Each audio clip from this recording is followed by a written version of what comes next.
Aujourd'hui, on va parler de Edoui Plenel, cet humaniste de gauche qui est tellement gentil. Journaliste, cofondateur de Mediapart et qui reçoit des millions d'euros de subventions payées par nos impôts pour nous insulter à longueur de journée. Qui vient tout simplement de poser une cible sur le dos d'une professeure au nom de l'humanisme. Donc Edoui Plenel prépare un Samuel Paty, troisième édition. Et il a le droit parce qu'il est humaniste, d'accord. Une professeure d'un collège privé catholique du Finistère tient un compte influent sur Twitter où elle diffuse des messages méchants. Au courant de son existence, la direction de l'établissement sous contrat n'a pas réagi avant les questions de Mediapart. Et les tweets incriminés, c'est ça. Et il n'y a pas grand-chose en réalité. Parce que encore ce serait grave. Tu dirais bon, ok, il dénonce. Mais là, il n'y a vraiment pas grand-chose.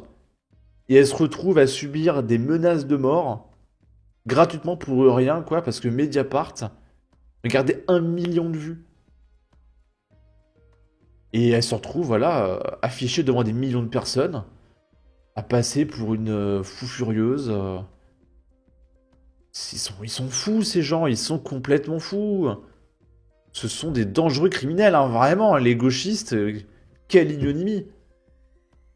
Et donc là, elle nous dit une dose de patriotisme, un peu de beurre salé, une louche d'amour des animaux et une pincée d'humour. La barre à tribord ne répond à aucun message privé. C'est sa description. Et visiblement, c'est choquant. Alors je pense que ce qui est choquant dans la phrase, c'est patriotisme. Dire que t'es patriote nazi, en fait, directement. Donc évidemment, ça vaut le coup de faire un article qui fait 1 million de vues pour afficher cette prof. Là, elle parle d'un mec qui s'appelle Yacine. Et elle dit, du coup, il sera forcément du côté des migrants et des musulmans et contre l'intérêt du peuple français. Et elle dit ça parce que le mec s'appelle Yacine. Donc forcément, par communautarisme, il va soutenir sa communauté. Même en imaginant que le droit du sol l'ait fait naître français. Et du coup, là, c'est méchant. Pourtant, vous êtes les premiers à être fiers de votre communauté. Mais dire que non, vous êtes communautaire, c'est méchant. D'accord. Arrêtez de dire partout que le Maroc est le premier pays africain à se qualifier pour une demi-finale de la Coupe du Monde. Vous oubliez que la France l'a gagné en 2018, smiley rire. Donc ça c'est une blague. C'est de l'humour noir. Est-ce que ça mérite qu'on t'affiche devant 1 million de personnes et qu'on écrive un article sur toi? Franchement quoi. Alors lui avec sa bonne tronche d'idiot, pour rester poli, pas besoin de passeport pour connaître sa nationalité. Encore un qui va faire un petit aller-retour en Algérie. Et elle réagit à un article du Parisien. L'influenceur maghrébin Madi B, interpellé puis écroué pour apologie du terrorisme. Et du coup, elle n'a pas le droit de dire que le mec il a pas une bonne tête. On parle d'un terroriste quand même. Hein. T'as pas le droit de te moquer des terroristes. D'accord. Donc nous voilà, on a fait le tour des accusations. Et ça mérite un article qui fait 1 million de vues. Et de lui mettre une cible sur le dos, de demander son licenciement, etc. Vous vous rendez compte quand même? C'est terrible. Maguelia qui nous dit ça va de mettre des cibles dans le dos des gens, ça se passe bien. Lorraine des Asiatiques à droite qui nous dit ouais, il faut pas afficher les magistrats, vous leur mettez une cible dans le dos. En attendant, on a coupé des têtes à des professeurs, mais tout va bien, bravo les champions. Vous êtes sérieusement en train de la mettre dans la même situation que Samuel Paty, vous êtes une pourriture. Bon. Et du coup, il y a une cagnotte qui a été ouverte pour soutenir la professeure, une enseignante victime de menaces, après avoir été jetée en pâture par Edoui Plenel, Mediapart et des députés de la France Insoumise, qui évidemment ont relayé. Et il se passera rien. C'est-à-dire que des députés appellent directement à ce qu'on s'en prenne à la vie de citoyens français. Il n'y a rien. Et le RN, parce qu'ils ont un peu trop payé ses collaborateurs au Parlement européen. Inéligibilité, plus bracelet électronique, prison ferme, etc.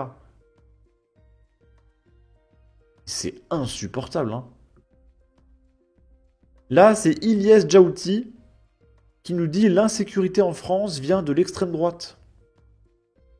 1 million de vues. 9000 likes. Bien sûr, je vais même pas commenter. L'Afghan de Bordeaux est un électeur de l'extrême droite. Dans les prisons françaises, le nombre d'Algériens écroués a grimpé de plus de 117% en 10 ans. Eh, mais qu'est-ce qui te dit que c'est pas 117% d'électeurs du Rassemblement National? T'en sais rien, voilà. Là, c'est Bali Bagayoko qui nous dit c'est nous la nouvelle France. Alors, je comprends pas trop. Peut-être qu'il parle d'une théorie qu'on ne peut pas mentionner sur YouTube. On peut appeler le petit placement. Après, ça serait jouer le jeu de l'extrême droite. On va dire que la gauche, avec ses pancartes, elle n'aide pas. Voilà. Là, c'est un Algérien qui nous dit la montée des religions et de l'islam. C'est-à-dire que l'islam n'est pas une religion. Il y a les religions et il y a l'islam. En gros, il y a l'islam et le reste. La seule et unique vérité est une excellente chose pour la jeunesse. Votre société laïque et libérale n'a produit que des fous. Ça, c'est un Algérien modéré, hein. Ça va très bien se passer. Attendez un petit peu 2-3 générations. Dans 3 générations, la France aura complètement changé, hein. Après, moi, j'aurai 70-80 ans, hein, ça me regardera plus. Ça va très bien se passer. Et on va terminer avec ça. C'est François Ruffin qui nous dit « Notre France, c'est celle de Mehdi et de ses copains qui se font sans cesse arrêter. » Bah arrêtez de jouer les criminels, et peut-être qu'ils arrêteront de se faire arrêter, je sais pas. François Ruffin promet de mettre fin au contrôle d'identité s'il arrive au pouvoir. Parce que oui, il faut arrêter de neutraliser les criminels, d'accord? Arrêtez les contrôles un petit peu, et laisser les gens mettre des coups de couteau, dealer, etc. Notre France, c'est celle de Mehdi et de ses copains qui jouent au foot à Amiens. Dans sa Clio, il se faisait sans cesse arrêter. Il allait à l'entraînement arrêté, il en revenait arrêté, à la mosquée arrêté, en vélo arrêté. Un soir, sa mère a vu ça par la fenêtre. Elle avait peur que ça finisse mal. Elle est descendue. « Ah, vous êtes sa mère ?» Ils l'ont salué. « Mais lui, on le connaît, votre fils, il n'y a pas de souci, c'est footballeur. »« Bah alors, arrêtez de lui demander vos papiers !» Notre France, c'est la fin des contrôles d'identité. Donc là, il nous fait croire que la police contrôle un mec qui est savent innocent 10 fois par jour, juste comme ça. Est-ce que cette anecdote est vraie? Je sais pas. Dans ce même discours, François Ruffin fait applaudir une maman voilée par son auditoire. Plutôt que de lui interdire de venir voilée, la République devrait la remercier parce que notre France tient comme ça, par en bas. Notre France, c'est Madame Saada, la maman de Eda. La maman de Eda qui accompagne les élèves à la piscine au bois, qui vérifie que les ceintures dans le bus sont bien attachées, que Maëlys n'a pas oublié son goûter. Et qui sort les poubelles. Et oui, la maman de Eda porte un voile. Mais la République, ce n'est pas de lui interdire de le porter ou de venir. La République... Et du coup, pourquoi on peut porter le voile et pas une croix chrétienne, François Ruffin? C'est ce que les Français aimeraient comprendre. Pourquoi on ne peut pas porter de croix chrétienne? Pourquoi il y a un passe-droit pour le voile? C'est tout ce qu'on demande, hein. La République, c'est de la remercier et de l'applaudir. Ouais!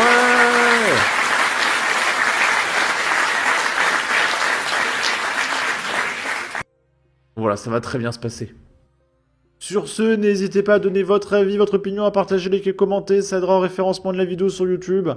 Abonnez-vous, suivez-moi sur Twitter, prenez soin de vous, salut!